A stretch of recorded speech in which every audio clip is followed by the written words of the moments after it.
Bitcoin absolutely broke down over the weekend, like you see here. Absolute incredible flash crash.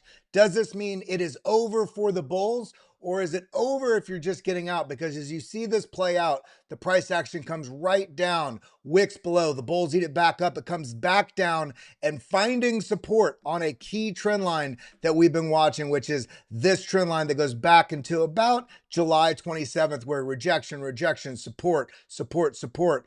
Oh my God, we got some tiny wicks. You see, when we zoom out a little bit out of that 15-minute chart, it's just a little wick below, comes back in, candle bodies all close within this pattern. We also see the same thing within the Ethereum price action. We got a wick down below that bounced directly on this golden pocket that we had from back here, this top, the measure to the bottom. And of course, we sliced through it, but now we're coming back to revisit. Is the bull market over, or is this just one more of those whale games? We're going to be getting right into it here in just a moment. It's going to be a quick stream today. So hit the like button, hit the subscribe button, and ding the bell. Let's get it.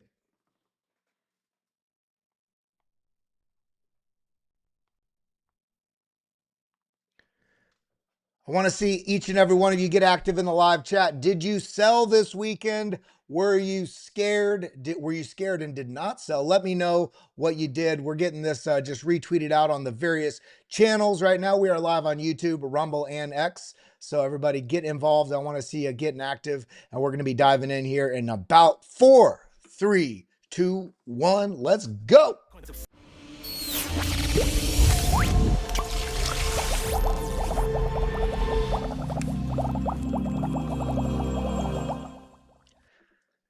What a wild weekend with the price action absolutely melting to the downside, scaring a lot of people and coming right back into that zone, which I just outlined. But I just want to highlight something for you all right here on Monday morning. We are still looking at these as overwhelmingly likely target zones, from the low side of this at $158,000 and the high side up here in the mid $365,000. I still very thoroughly believe we're going to probably end up at the high side of this likely target, maybe the low side of the hype target, somewhere right about the 3.618. Even if we get the mid-range of this would still represent about $180,000 Bitcoin, much like Chris Klein from Bitcoin IRA said on Friday. That same zone that he's looking at. Gary Cardone also on a recent space that he and I were doing together, he was still thinking very heavily about that 180 to 220,000 region, and that's exactly where I've been looking. So when we're talking about what's going on in this market,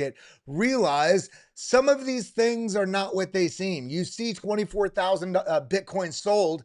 24,000 Bitcoin sold means that there was 24,000 Bitcoin that were bought. If you sold it and it was an effective sell, meaning you've closed out that trade, somebody was buying on the other side. So this is far more bullish than you can even comprehend.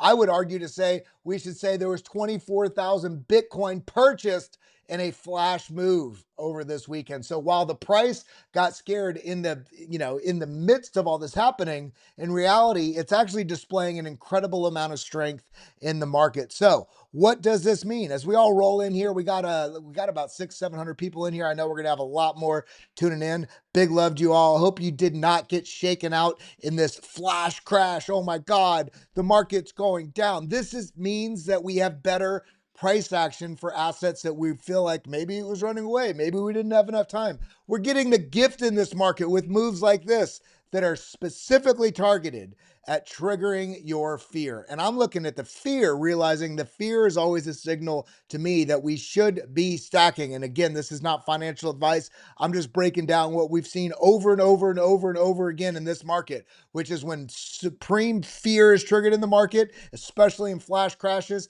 That's not the time to sell in fear. That's the time to either hold on to your butt or figure out a way you can deploy some capital. That's just a strategy advice. That is not financial advice. And then let's look at these liquidation zones. Here, liquidation zones posted 6:37 p.m. on August 24th. About 110,500, 195 for Solana. We see SUI, $3.21. Ethereum, 4,538. And fast forward, receipts from Marty Party here says Bitcoin hit exactly 110,500. Ethereum hits exactly 45.38. Solana hits exactly 195. Now, this goes exactly to what I was just talking about. What these are, all these colorful charts that may feel like just a bunch of nonsense to you, this was highlighting where the height, basically the bottom of the liquidity zones, when we're looking at these charts on various assets, where there is liquidity in order to basically see where stuff can get scooped up. We saw this come down, flush out this liquidity. See how the price went through this? It made all these long liquidation levels get shorted, or basically get closed, I should say. And then it pushes up. Now it sort of sets up a better opportunity to go further down. And then it does, comes down with all of these people longing, thinking this was a bottom, comes down and just slices all the way through those to the bottom of their, a little bit below here on this wick. Look at that, 110,572, sort of the bottom side of where all this range was. Especially if you were to zoom back on this, especially on smaller time frames, you would have seen that the liquidity was basically piling up until about this level. Cleared it out. You get the sort of dead cat bounce. We get a double top in the dead cat bounce, suggesting lower prices. And what we got lower and basically retested this previous range bottom yet again. And now the price action is starting to rebound. And this was not just on Bitcoin. We see it was on a number of different assets. The price action was just basically forced to get people into these emotional moves so they can cascade into those very easily accessible liquidation zones to grab up free capital. Shout out XR Pete. How you doing? That guy, Granny's Garden, One House Productions, Kenny Carnial. How you doing? Nwizzy. Ike, how you doing? Hello to you. We got Green Day Profits, Futurist Fairy. We got the whole crew in here. Fibonaccios. Big love to all of you. Alexandra G, how you doing? Ian Eastwood, Michael Hall, St. Goose. We got the crew in the house. We got about 1,300 people in the room. So let's continue on. Again, this is going to be a little bit shorter. We're in the middle of moving studios, so I don't have to stream from my house anymore in the middle of all this. I got to go over there and get the rest of my studio set up. We spent the day yesterday, Drew and I and Tim, moving most of the stuff for 2 or 3 of the studios. We have like 6 or 7 studios within our old studio facility. Our new one, it's still a lot of space, but a lot more consolidated in terms of we don't have 40,000 square feet that we're not using anymore. It's basically everything is going to be put to work now. So let's shout out for that. And sometimes you got to do stuff. It's not just streaming online. I know some of you guys think that us streamers, we just come on here and stream. This is what we do. Now there's so much on the back end with the studio spaces, with the content, with the editing, with the graphics, with the research is really 90% of it. But then with, in this case, moving our studio, getting reset up, our Discord, streaming for our private member stuff. So a lot going on. Now, just a reminder, we had the flash crash yesterday, but remember, 24,000 Bitcoin were sold on the market. Again, what does that mean? If you had 24,000 Bitcoin sold, that means you had 24,000 Bitcoin purchased. So when we're looking at where we're at in relationship to the previous 2 cycles, measured from the cycle low, they're still up expected at least for another 2 to 3 months. That's if this maintains specifically on a 4-year cycle, that we could be looking at a top somewhere in about the next 2 to 3 months, which on the 4-year cycle also puts us in that, October, November timeframe. The question is going to be, do we persist to the upside in 2026, excuse me? And it's my estimation, I think very heavily that we do, but I don't think it's going to be every asset. I think you got to be very focused on where you're putting your capital this cycle for anything you're holding longer than 1, 5, 8 months or longer, because there's a lot of corporate money that's basically going to really pick some winners this cycle. And there's going to be a lot of excitement and the greed where you see this meme coin or you see this altcoin just absolutely run away and nothing else does, only to have that asset that just had this huge 100, 200, 300% move completely round trip back down to zero. And other assets, those really staple assets that are getting utilized and deployed within infrastructure and utility and corporate adoption and all these major things like chainlink and like bittensor and like Ondo and like Ethereum and like Solana. Bitcoin, of course, is going to be the steadiest horse here. But we have to make sure that we're really focused on what we're doing within our portfolio. I do think, regardless of the 4-year cycle, I think, and in line with it, I do think we still have some time to the upside. That does not mean we have to pump this month. we could have a completely sideways month, as I posted and talked about last week. We may just start melting to the upside, but I feel like it's more likely we're going to get chopped between now and about 2.5, 3 weeks from now, where that next FOMC meeting is. In addition to all of this, we've also got the Nvidia earnings that are coming out this week. And that makes up a major portion of the stock market, and therefore can be a determining factor on positive sentiment or negative sentiment within risk assets. Now, on the one hand, let me see if I have it saved here. I don't know if I prepared. I didn't prepare this one for you, but I have it saved in my bookmarks. Let me pull it up for you. On the one hand, Nvidia has been running like a mofo. Now, remember, we're talking crypto here. So why are we talking about Nvidia? Because this is going to lend itself directly to the thoughts and considerations about what's going on. I was pretty sure I saved that. Did I not save that? Come on. I guess I did not save it. Let me see. Nvidia AI cap. There we go. Let's see if I can find this. Not CPX. I want to see CapX. So on the one hand, Nvidia has been booming in a crazy way, right? It's amazing what Nvidia has done in the last 3 or 4 years. Now, one of the things that you need to consider about that, what's going to be the driving impact of whether or not Nvidia actually pumps or not? One of those things this will do it. This isn't the post, but this will do it. It's because we're seeing these types of CapEx, capital expenditure, meaning investment into AI, right? And we're seeing Amazon, 60 billion, Google, 44 billion, Microsoft, 44 billion, Meta, 29 billion. That was Q2. And now Q3, 70 billion, 49 billion, 49 billion. All of these increased. So the increase of spending and investment into AI, which is going to directly impact the chip sales and all the infrastructure products that Nvidia is doing. I would think that Nvidia would perform great, but you have to also realize when you have expectations in an asset like Nvidia, the expected amount might be an increase from what it was before, right? If you come in at expectations or below expectations, even if the revenue is more than the previous quarter, but it's under this growth in expectations, the market, Nvidia could have done better, but you might have a downtrend on the price. So there's kind of some differences here with Bitcoin and altcoins and a traditional asset like Nvidia or Amazon or Google or Meta, because they have quarterly earning reports. And those quarterly earning reports have expert expectations baked in.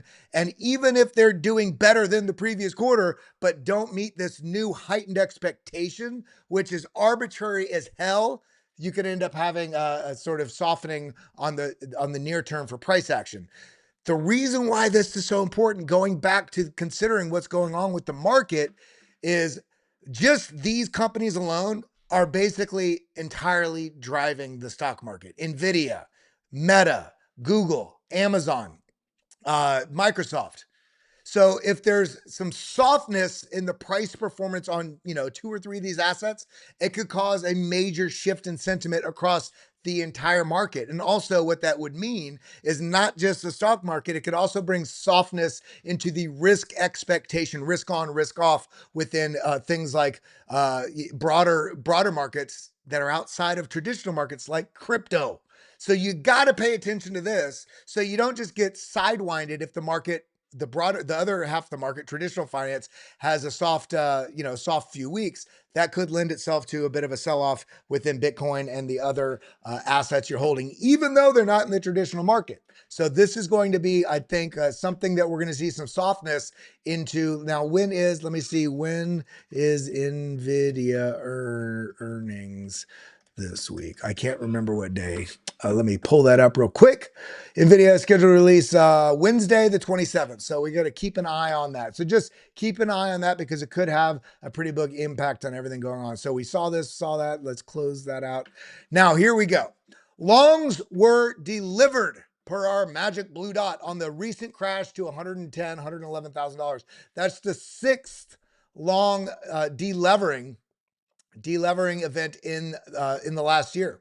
And at 18%, it was larger than anything occurred during what we saw. Remember the big sell-off that felt like the whole market was going to absolutely melt down in April, the very beginning of April, end of March.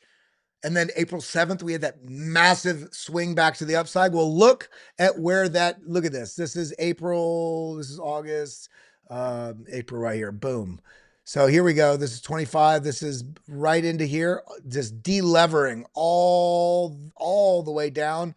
And then the market gets healthy. Okay, delevered right here, get a little pop, and then we get a larger delevering, meaning people that are going, leveraged plays, trading on, 2x, 5x, 15x, all those sorts of things, this including options and stuff. This is just looking at leverage. But look at where the bottom was, where we had the highest point of deleverage. Boom, market moves up. So here again, we had a kind of a swing to the downside, deleverage, market moves up. Now we did get a new all-time high here, and we did get a sell-off. And look, we got a larger delevering position right here, suggesting that we may be setting up for a swing to the upside. Now, it doesn't have to happen. In fact, I think the market, as bullish as I'm seeing the data right now for the likelihood of a massive bounce in Bitcoin, Ethereum, and the altcoins, it doesn't mean it has to play out right now, especially with everything's coming. Sometimes the big market players, the market makers, the big money, people that are really swinging this market, they can see the exuberance in the chart because they can see the funding rate. And when the funding rate goes really high, positive, that means a lot of people are going leverage long. You can also see the liquidation heat maps of where there's a lot of liquidity piling up. And now, because we just had the Jackson Hole Summit, which kind of took away some of the uncertainty, but we still haven't had the rate cuts, which are later this month. Again, I could care less about the rate cuts because Bitcoin is outside of the system. However, all of these things in crypto are still very tied to this notion of risk on, risk off. So going into not only the Nvidia earnings this week, but then also going into the FOMC meeting that's going to be in about 2.5, 3 weeks from now, I think there's going to be a lot of whale games, manipulation games in this market. So while we do see a big delevering event here, I do expect some sort of swing to the upside. We'll have to see if it continues and persists up, or maybe we push up and chop sideways all the way through the next 2 weeks. Remember, on Bitcoin, if we come over to the CME futures, you zoom out, let me zoom out like this. Remember, we still have, where's 90? Right down in here. On this chart on TradingView, there's still a bit of a CME gap down at the $91,000, $92,000 level. Now, do I think we're going to hit that? I'm still on the fence. I'm still, I would say 20% chance that we hit this. I'm still looking at it on the chart. I'd say it's about a 20% chance. I think what would be more likely is you see this trend line on the CME futures that persists, sort of rising support level, now resistance, now support. If we sort of extrapolate this out just a little bit further, where it was right there, boom, that would also take us into this $107,000 to $109,000 region. And that's important. And I'll show you why here in just a moment. Where is it at? Because we have the short-term holder cost basis right there about the $108,000, $109,000 level. We can learn a lot about Bitcoin's momentum by looking at how price interacts with this level. So if price does come down to this level, maybe swings a little bit below it, like we did there, like we did there. Look at this, tapped right at it, like we did there, like we did there. Each tapped on it again. This is a very strong indicator for the bull trend. Now, this has been scary when we have lost it, but we've rounded out each time and really slingshotted in a major way. The deeper we went below it, the higher we went, above this on the slingshot. Now we did go down below here, but then now moved up into consistent all-time highs. So even here, if we come down and just test it at that $108,000 to $110,000 region, which we're in that area right now. And I told you this last week before I haven't looked at the short-term holder cost basis in a few weeks. But remember last week, I told you, I'm watching for that 108, 109 K region for Bitcoin. Now, again, this doesn't have to happen. It's just an area we want to pay attention to. So let's pay attention to it. Now, continuing on beyond that, some bullish hopium here, but it's also a correlation between Bitcoin and gold. Astonishing similarities. And what do we see? We see this goes back to 2021. This goes back to 2011. So this is multiple years. This is about 11 years. And in this case, this is on 3-month charts. This is on a 1-month chart. Remember, Bitcoin moves a lot faster and it doesn't close. So this is open 24/7, right? And because it's an emerging market, the chart formation, look at this, sort of tops here, forming this trend line, projected out, rejection, rejection, rejection. But then now we have this rising level of support, kind of a higher low here, inverse head and shoulders, launch. Now what do we got? We have this projected level of resistance that came up. This is very similar to that level that we've been showing on my technical analysis charts that we've been watching. And then we have the lows here coming up. It's just really maintaining these. If this does break out of this, I do think we're going to get some sort of pretty large, steady parabolic move to the upside. And we've been talking about that for quite some time. And this goes back to the charts that I've been sharing, which is this one right here. Looking at this is that same line right here. You see this level to this level projected out, these levels. If we're able to effectively break through this, and things are just generally good in terms of the market, like Nvidia is performing well, we get the rate cut. That's when we start seeing this really start to melt to the upside and get into these regions somewhere in here. Now, will we get up to maybe 2020, the end of this year, up to about 158, come back down? Everybody thinks that's market top, find support, and then launch up into this? Or by the end of the year, do we melt beyond the 2.618 into the 180? Let me know what you're thinking in the live comments right now. Also comment down below. Let me just check, make sure I didn't miss any super chats or new members or anything. Okay, nothing. We got a lot of chats here though. So B team, how you doing? Theo Rodriguez, always good to see you. Looking, got my 10%. Yeah, okay. So a couple more things here. We got, where is it at? Ethereum, not just Ethereum, sorry, Bitcoin. During this dip where people are still on the fence, is this going higher? While you're on the fence of, is this going higher? You are being a retail trader versus somebody that's going to make a lot of money being an accumulator. The accumulators, the people that buy and they're holding and buy and hold, and they're making a killing over time, a killing. We see that the demand from the accumulator addresses is still on this sort of parabolic rise into this dip. Now, what is this dip? We're not up to 320,000. This is the number of Bitcoin in 30-day change. We're looking at the price over here. This is when we pushed up to 124.6, just under 125,000. And now look, moved down to about 110, 112,000. The demand addresses are accumulating like mad while you're scared out of your profits.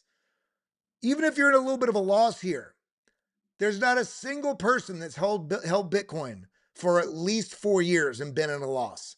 Now that becomes very difficult if you buy at an absolute all-time high.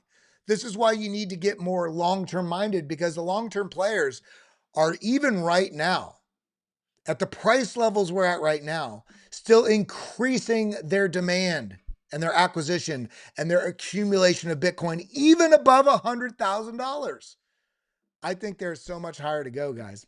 So let's be a little calm here. And then we see the Ethereum ETF inflows are exploding in August. This is incredible. This is basically people out there buying the Ethereum ETF. And this, I mean, look at this move. This is December 2024, a little spike. Remember when the market got a little exciting back then? And then we had the kind of the sell-off in the alts and Bitcoin remained. Well, here we go. Now look at this. This is the amount I don't think we've ever seen this amount of demand in the Ethereum ETF. So this is super bullish. And this also, it's somewhat tied into what we saw with Tom Lee's new prospectus and basically his Ethereum treasury company, and also raising another 20 billion to buy more Ethereum. What's up, muchachos? Raul Fibonacci, how you doing? Do you guys miss my my Adios Muchachos song at the end? Those of you that have been around a while will know what I'm talking about. But then let's look at this liquidation heat map. See, this is bullish as it can be to me, because all the bright lights are up here. There's a little bit of a dip right here, right down to 110,150. So maybe we go scoop that up, but we're seeing the magnet for price action to the upside. And it's not just a magnet for price action. I want you to notice something. If we come back to my page, I shared this yesterday. We've got this massive gap. Look at this gap. This is a CME futures gap. It is above us all the way up to right about 117, 116.8, somewhere in there on the CME futures. So while we're looking at price, and it's so scary because the price fell and it's so far down, and I just don't know what to do with myself. Look at this gap. Look at this. Now, most gaps get filled. It doesn't have to, but the bet I'm willing to make, and all my money's in the market, is that we are going to fill this, whether it's today, whether it's next week, even if it's all the way into October. I think we will fill this before the market's over. I'll say that. And, I'm still wagering that we're still going to break to new highs from here, probably 4 or 5 consecutive times from where we're at, from this previous high that we're at right here. So this is something we've been waiting on. We keep getting these gaps below, a gap down, meaning the price closed here on Friday, opened here on Sunday, and then, oh my God, it didn't fill. But look, it's exciting when we pushed up to about just 125,000. But then what happened? Now the price came down, filled the gap, came up, dead cat bounce, and then continued to the downside. But now we have a gap above us. So the market closed on Friday here and opened on Sunday here. But Kelly, the Bitcoin market doesn't close. This is CME futures. Futures trade on the futures market timeline. So they close about an hour a day when the market switches, right? But then on Friday they close and Sunday they open. There's no trading of futures over the weekend. So if Bitcoin's price drops from where it closed on Friday, and then it, like just a regular traditional Bitcoin market is, moves down, and then Sunday the futures open, they're forced to open lower. So they open lower here. So now we have all this liquidity, the price levels that it didn't get to flush out any of this. So price will, more likely than not, it's a very, very high likelihood, come up and fill in this area. So let's just pay attention to that. In fact, you could even, this would really jack people up. Comes up, rejects, and then comes in here, and then, oh my God, we filled it and we're going up. Well, coming into this zone, you would only be coming to all this range of all this liquidity of these rejections, these bounces, this bounce, this rejection. So this could come all the way up into the zone and then actually continue lower.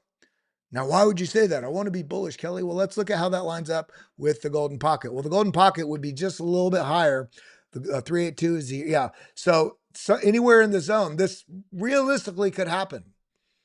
Now, I don't want it to happen, but this realistically could happen. When price is bouncing, even if we're really bullish, watch for where previous range lows and previous range highs may correspond, because this would be a zone that would be primed for a reversal. Okay. Now let's look at a couple other things, because we see the dominance is falling off a cliff. For those of you that are super bullish on altcoins, this has been great. We talked about this for many months, losing this key trend line that goes back months and months and months, all the way into the last year. I mean, let's look at this actually. This goes back to January 2024, but this whole pattern goes all the way back to October 2022. So we have this rising level of support, gets a little softer here, a little fake out down, back up. This breakdown is representative of alts performing very well, okay? Or performing better than Bitcoin at the time. And what we see, and we talked about this area breaking and then following through this, and you can go back on my streams months and months and months. I've had this on my chart for the Bitcoin dominance. If this area breaks with momentum, alt season starts, okay? And that's exactly what has played out. I don't know where the alt season start thing is. So we've gotten that, but when you come down to the 1 hour, I want you to notice something. This is why things are feeling a little scary right now, because dominance has melted to the downside. It dropped another, look at that, dropped another 3 or 4%, but we got a little bit, why is that there? We got a little bit of a V-shaped correction here, and this is kind of coming across like this. If this can break up this would doesn't mean your alts are falling. It might mean that Bitcoin is just outperforming them. But this could come up just like we talked about with other price action. This could realistically come up to here before it continues down or before this is a full reversal. But this is currently set up much more in favor of the altcoins performing very well right now, just because of the shape and structure of what we're seeing. Now, what do we typically see in a downtrend, right? It's not straight down. We see down either sideways and then down like a stair, or down, bounce, down. So fall, retrace, continuation. So one of these two things is going to play out, and it's going to give us good indication of what we're going to be seeing with our alts. But this is really looking good for the alts currently until the dominance breaks back up and basically pushes through this range that we're seeing right here. Now, when we come down, we see ETH to Bitcoin. Look at where it had some trouble. Crazy, right? Come out here. What is that line? Well, look, that's a line that comes all the way back here to September 2022. And this is where the price action pushed right up into this trend line. Look at this falling channel just melting down. Remember, we had 987-day downtrend on ETH to Bitcoin pair. This is why it's been felt so bearish in the altcoin market. But we have this falling trend, boom, boom, boom, boom. It breaks down out of it. Now comes back up. Currently, we basically are just back in the pattern that we've been in since September 2022. This is a box I did not add today. Had this box here when the price was down here pushing up. We said, watch this box for some trouble. Now, why? Because look, this is where we had some lows. This is also where this rejected on a rebound back up. Okay. And in addition to that, we have this downtrend resistance that this just came into. And look at exactly where this had trouble, right when it intersected the box and the downtrend resistance. So let's take the box back over here, how we had it. And this is exactly where we're having some trouble. It's not the end of the move. It's just sometimes you sprint, you got to sit on the bench and catch your breath. You sprint, but you don't have as much energy. Okay, got to take a break. Maybe even, check out the water cooler, come down here, check out the water cooler, previous range top, and then get the next move. So things are just right now in a little bit of a catching of the breath, waiting on some Nvidia news, getting cleared, maybe some more data leading into, if we get, for instance, let's go actually look at this. This is going to be very important. Let's go Forex factory calendar. This is where I just see the economic news. It's just easy way to find it. I don't want to say today. I want to say, let me go Forex factory. Now let's go calendar. I want to do okay, here we go. So Tuesday, we get durable goods orders. So all these economic information, all of them are going to be more impactful to what we see in the markets between now and the FOMC meeting. Because while he was a little bit softer in his conversation, while Powell was a little bit softer and more dovish, or seemed to be in his speech at Jackson Hole, we still have to wait to see if we're getting the rate cuts. So now all eyes are going to be on the data that may support further more indication of a rate cut, or stuff that makes it more difficult to really justify rate cut. So we have core durable goods tomorrow. Then we have durable good orders. Cool. And then what do we have on Wednesday? Let's see. US. Okay. Inventory. Okay. FOMC. Barkin speaks. Cool. Let's go to Thursday. We got GDP quarter over quarter and unemployment claims. See, this will probably create a jolt in the markets on Thursday. And then Friday, what do we got? USD. Okay. Personal income. See, all of these things are going to be lending to, or bringing back to neutral, or eliminating. It's going to keep moving that meter on the likelihood of the Fed cutting the rates in September. And then, you can continue out every week. We're going to be seeing stuff like that, and it's going to get more and more frustrating, and more until that pressure valve is released. But I'm stacking like mad. I'm super excited about it. A little bit shorter stream today. I know we're ending about the same time. I know we started a little late. We had some issues on the Discover Crypto stream, but I got to get over to the new studio. I got to get that set up so you guys can, hopefully I'll be in there tomorrow. We'll see if you guys even notice, but I love you guys. I appreciate you guys. Get active. I got a bunch of stuff that I'm going to be posting for the members. Some basically free education content in the members area here on the YouTube, but also for those of you that are in the Discord, there's going to be a grip of stuff that's getting posted here. I'm trying to get it in there this week. I had some issues with the content. It was a whole thing in the middle of everything going on. But I love you guys. I appreciate you guys. No super chats? No new? Okay. So big love to you guys, and hope you have a wonderful day. Remember, right now, every dip in my portfolio, every dip I'm seeing in the charts, I'm stacking because there's so much higher to go in this market. We're seeing it in the liquidation data and the type of the ways the market is moving with these flash crashes. 24,000 Bitcoin sold. Remember, that means 24,000 Bitcoin were bought too.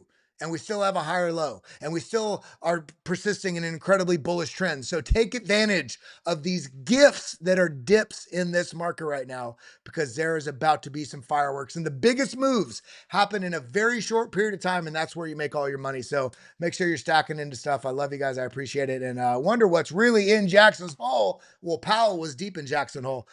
So hope you have a wonderful day. Adios. Adios, muchachos. Thank you for coming.